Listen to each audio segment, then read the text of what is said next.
आक्रोश मोर्चा या ठिकाणी सन्माननीय देवदत्तजी निकम साहेब यांच्या नेतृत्वाखाली या ठिकाणी काढलेला आहे। खरं पाहिलं तर या सरकारला जाग आणण्यासाठी आपण या ठिकाणी सर्व तमाम मंडळी या ठिकाणी उपस्थित आहेत। आज या सरकारने शेतकऱ्यांच्या अन्नामध्ये या ठिकाणी माती घालवायचं काम या ठिकाणी आज या ठिकाणी केलेलं आहे। प्रत्येक मालाला कोणत्याच मालाला बाजारभाव नाही हे या ठिकाणी आपल्याला सगळ्यांना विनंती करतोय। आज अजितदादा पवार साहेबांना देखील विनंती करतोय, दादा तुम्ही प्रत्येक भाषणात आम्ही मोठ्या आहात, आम्ही सगळे निर्णय घेतो, आम्ही कर्जमाफी करू, आम्ही अमकं करू, आम्ही तमकं करू, तुमचा शब्द कोणता पाळला ते सांगा म्हणजे जनतेला कळेल की आम्ही शब्द पाळणार आहे। प्रत्येक वेळेला तुमच्या भाषणामध्ये त्या ठिकाणी येत असतंय।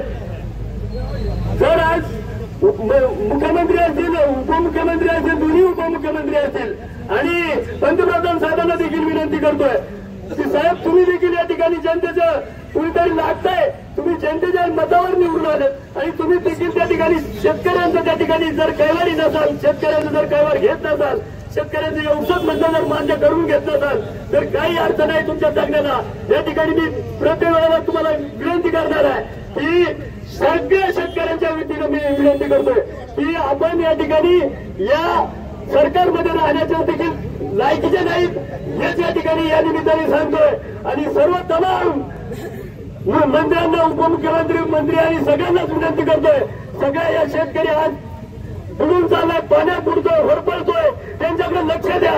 जर तुम्ही जर केलं नाही तर येत्या जिल्हा परिषद पंचायत समितीमध्ये तुम्हाला त्याचा जे येणाऱ्या निवडणुकीमध्ये नक्कीच या ठिकाणी तुम्हाला प्रायश्चित्त घडल्याशिवाय राहणार नाही हेच या ठिकाणी थांबतोय। रामकृष्ण हरी, जय बळीराजा। ठिकाणी आपण सर्व शेतकरी हा कुठल्या पक्षाचा नसतो, तो सर्व शेतकरी कुठल्याही पक्षाचा असो, प्रत्येकाच्या घरी कांदा आहे। या सरकार माझ्या जनतेला विनंती आहे, न्याय द्या, शेतकऱ्याच्या कांद्याला भाव द्या। कांदा भरपूर आहे आणि कांद्याला बाहेर देशामध्ये मागणी आहे। पाकिस्तान बरोबर क्रिकेटची मॅच खेळायला जमतो, त्यांच्यावर सट्टा लावायला जमतो, परंतु पाकिस्तानला कांदा लावून द्यायचा नाही, बांगलादेशला कांदा लावून द्यायचा नाही आणि महाराष्ट्रातल्या शेतकऱ्याला या ठिकाणी कांद्याला बाजारभाव मिळून द्यायचा नाही हे शेतकऱ्याचं धोरण आहे। पुढच्या काळामध्ये येणाऱ्या इलेक्शनचं काही असेल परंतु शेतकरी हा जगला पाहिजे। या सरकारने कुठलाही निर्णय घेताना चांगला विचार केला पाहिजे, कारण आज खरोखर कांद्याची परिस्थिती फार वाईट आहे। एखादा उत्तर 120 रुपये बाजार होतो, नाहीतर बाकीचे कांदे 5, 6, 7 रुपये, 2 रुपये किलोपासून या ठिकाणी बाजार आहे। अक्षरशः वाईट परिस्थिती आहे, आर्नी त्या ठिकाणी खराब होत चाललेल्या आहेत आणि ऐकत जमलेल्या सर्व शेतकऱ्यांच्या वतीनं माझ्या सरकारला विनंती आहे लवकरात लवकर निर्णय घेऊन आमच्या शेतकऱ्याच्या कांद्याला बाजारभाव मिळावा अशी विनंती करतो। खऱ्या अर्थानं हे सरकार आहे शेतकरी विरोधी सरकार आहे। शेतकऱ्यांच्या मालाला बाजारभाव जर पडले तर ते कुठलाही विचार करीत नाही। मागील वर्षी कांदा 20 रुपयाचा पुढे गेला आणि शेतकऱ्यांनी लगेच निर्यात बंदीला त्या ठिकाणी कर आकारले गेले, परंतु या वर्षी कांदा 6, 7, 8 रुपये विकतोय। 8 रुपये विकत असताना सरकार काही झोपले का, पाहतंय का शेतकऱ्यांना? आज उत्पादन खर्च सुद्धा त्या ठिकाणी निघत नाहीये आणि आज सगळ्या शेतकरी तोट्यात चाललाय। कांदे बाराकीतला कांदा सुद्धा आर्नी सडक चाललेला आहे, शेतकऱ्यांची हातोहात त्या ठिकाणी नुकसान होत आहे। सरकारने या ठिकाणी कमीत कमी 20 रुपयाचा पुढे आमच्या शेतकऱ्याला या ठिकाणी कांद्याचा बाजारभाव मिळाला पाहिजे। एकतर अनुदान द्या, एक्सपोर्ट करा, काही करा किंवा कांदा खरेदी करा। शेतकऱ्याला 20 रुपयाच्या आत कांदा बाजारभाव जर मिळाला तर शेतकरी त्या ठिकाणी तोट्यात जातो। 20 रुपयाचा पुढे जर कांदा बाजारभाव मिळाला तर त्या ठिकाणी 2 रुपये शेतकऱ्याच्या त्या ठिकाणी पदरात पडतात। माझी या सरकारला विनंती आहे, या कांद्याचं काहीतरी तुम्ही करा। 6, 7, 8 रुपये त्या ठिकाणी बाजार चालू आहे, याहीपेक्षा मोठं आंदोलन त्या ठिकाणी उभारलं जाईल। सोयाबीनला सुद्धा आज 3 वर्ष झाली बाजार नाहीये। शेतकरी सोयाबीन पिकवतो, आज घरी सगळ्या शेतकऱ्याचे सोयाबीन पडून आहे, तोही त्या ठिकाणी सरकारने विचार करण्यात यावा आणि या सरकारने लवकरात लवकर विचार करून शेतकऱ्यांच्या मागण्या मान्य करण्यात यावं, नाही तर यापेक्षा मोठं आंदोलन या ठिकाणी उभारलं जाईल। धन्यवाद। मोठ्या संख्येने उपस्थित राहिलात त्याबद्दल तमाम शेतकरी बांधवांचं मी मनापासून अभिनंदन करतो आणि मीडियाच्या माध्यमातून देखील सरकारला असेल सर्वांना देखील कळलं पाहिजे की शेतकऱ्याच्या पोटाला ज्यावेळी त्या ठिकाणी चटका बसतो त्यावेळी ऊन असेल, पाऊस असेल, त्याची तमान बाळगता हा बळीराजा तुम्हाला पोसवण्याकरता त्या ठिकाणी कायम उभा असतो। आणि आज या शेतकऱ्याची हाल अपेक्षा होत असताना सरकार जर बघायची भूमिका घेत असेल तर ती कदापि सहन त्या ठिकाणी केलं जाणार नाही. मला या निमित्तानं केंद्र सरकार असेल, राज्य सरकार असेल, लोकप्रतिनिधींना सर्वांना त्या ठिकाणी सांगायचंय की सर्व वक्त्यांनी सांगितलं आणि नवीन काही न त्या ठिकाणी सांगताना की कांद्याची झालेली दुरावस्था ही आपल्या सर्वांना माहिती आहे.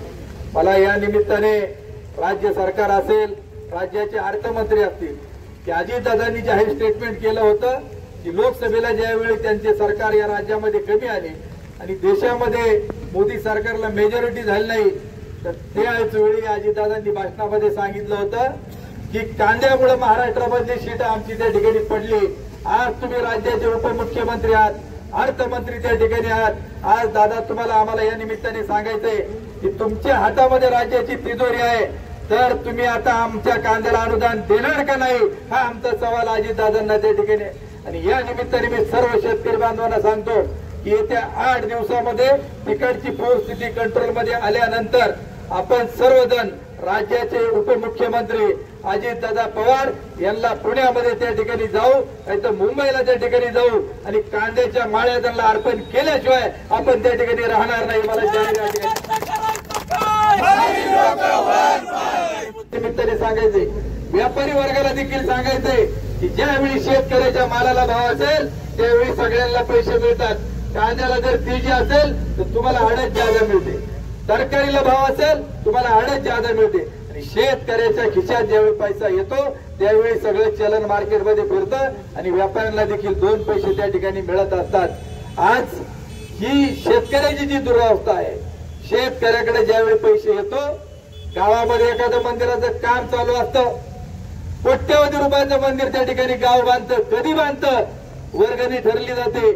परंतु आज जर शेतकऱ्याकडे पैसे नसेल तर कोटी रुपयाचं बांधणारं मंदिर त्याचं काम देखील त्या ठिकाणी थांबतं, शाळेचं काम त्या ठिकाणी थांबतं.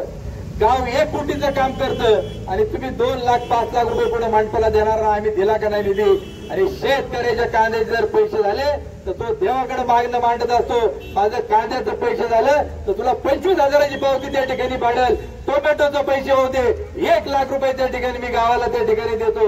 आणि आज आमच्या शेतकऱ्याच्या पदरात काही नसल्यामुळं ही दुरावस्था आमच्या सामान्य शेतकऱ्याची त्या ठिकाणी झाली. म्हणून मला आपल्या सर्वांना सांगायचंय का पावसामध्ये आपण एवढ्या मोठ्या संख्येने उपस्थित झालेला की परिस्थिती त्या ठिकाणी पावसाची कमी झाल्यानंतर जोपर्यंत आमच्या मालाला भाव त्या ठिकाणी मिळत नाही आणि सरकार दरबारी तुम्हाला मी सांगतो की मागितल्याशिवाय, हटल्याशिवाय आणि काही ठिकाणी आपल्याला मंत्र्यांच्या गाड्या अडवाव्या लागतील, आमदारांच्या गाड्या अडवाव्या लागतील, खासदारांच्या गाड्या त्या ठिकाणी अडवाव्या लागतील आणि त्यांना कांद्याचा आणि टोमॅटोचा मार दिल्याशिवाय आपला हा प्रश्न सुटणार नाही. यासाठी आपल्याला त्या ठिकाणी लढायचंय.